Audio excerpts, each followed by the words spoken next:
My 3 children, polished, respectable, making 7 figures in London's financial district, turned out to be worth less than a 5-pence tin of sardines that was about to expire.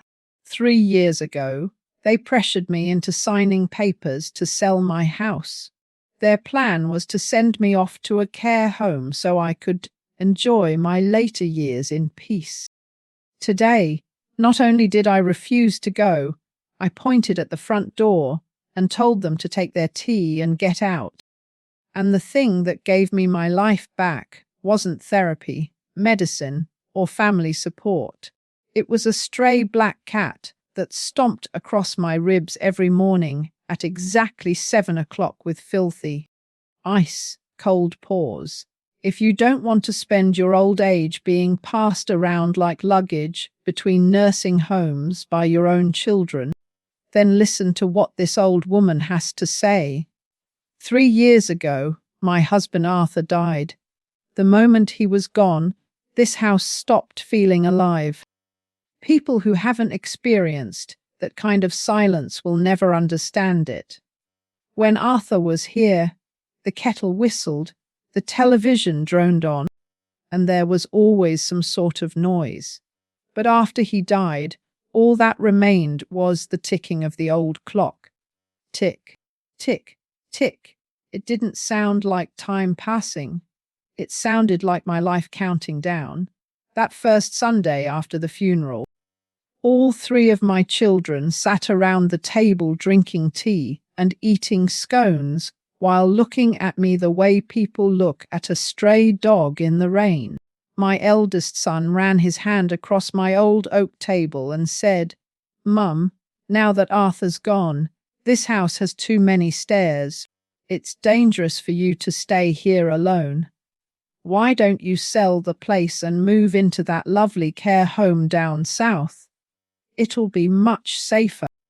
Listen to that. Sounds caring, doesn't it? But I've lived 80 years. I know exactly what hides behind that look in people's eyes. When children say, "It's for your own good," what they often really mean is, "Mum, you've become a burden. Pack yourself into a box somewhere and stop interrupting our lives." They weren't afraid of me falling down the stairs. They just didn't want a phone call from the police ruining their weekend holidays.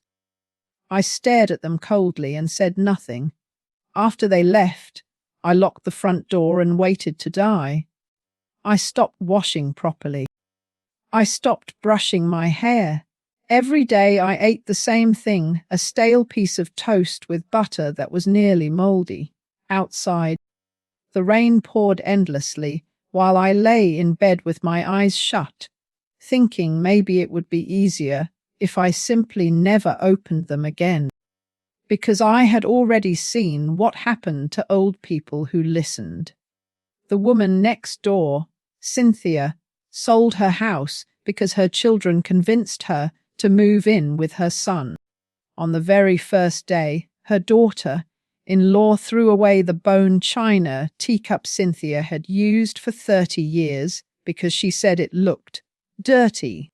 Her grandson complained she smelled old and refused to let her sit on the sofa. Eventually, her son Sweet talked her into a care facility. When I visited her later, she sat in a wheelchair staring into nothing, drooling slightly, her eyes empty as stone. She wasn't sick. She had simply been stripped of every choice she had left, moved around like luggage, parked in a corner, waiting to die. That terrified me. I remember thinking, "Audrey, you cannot end up like that. You cannot sit around waiting for somebody else to decide where to throw you away." Then one Tuesday 2 winters ago, the rain came down so hard it sounded like it might rip the roof off the house. I heard a faint scratching sound at the conservatory window. When I opened the door, there stood a black cat. It was filthy, like it had crawled through a chimney. Its fur was soaked flat against its body, and every rib showed through its skin. One ear was torn, and those bright green eyes stared straight into mine without blinking. I found half a leftover tin of sardines and pushed it toward him. He attacked the food like a starving animal. But after he finished eating, he didn't leave. Instead, he rubbed his muddy little head against my ankle over and over again. That tiny bit of warmth shocked me. For 3 years, I hadn't felt the warmth of another living creature. I looked down at him and said, "All right then, Barnaby. Looks like neither of us is going to sit around waiting to die anymore." The moment Barnaby stayed, he completely ruined my plan to give up on life. Cats are selfish creatures. They care about one thing: getting fed. Every morning at exactly 7, his cold, muddy paws would slam onto my ribs like bricks. Then he'd lick my eyelids with a tongue that felt like sandpaper until I groaned in pain. Sometimes he clawed at the medicine box beside my bed, rattling it loudly until I got up. And if I ignored him, he'd shove his wet nose under my chin again and again until I finally dragged myself out of bed. So I got up. I opened tins of foal, smelling cat food, while he chewed happily beside me. And strangely enough, watching him eat made me hungry too. To buy him food, I had to pull on my old Wellington boots, grab my walking stick, and head to the corner shop through freezing rain. The wind cut through me like knives, but Barnaby only liked the sardine flavor. If I bought anything else, he'd howl like the world was ending. At the shop, I'd stand there chatting with the overweight cashier about when the rain might finally stop. And for the first time in years, I actually felt like I still belonged to this town instead of existing like a ghost inside it. Because I worried about Barnaby getting sick, I started cleaning the house again. I swept the floors. I cleaned the dusty corners. Slowly, the smell of mildew disappeared and the house began smelling like soap and sunlight again.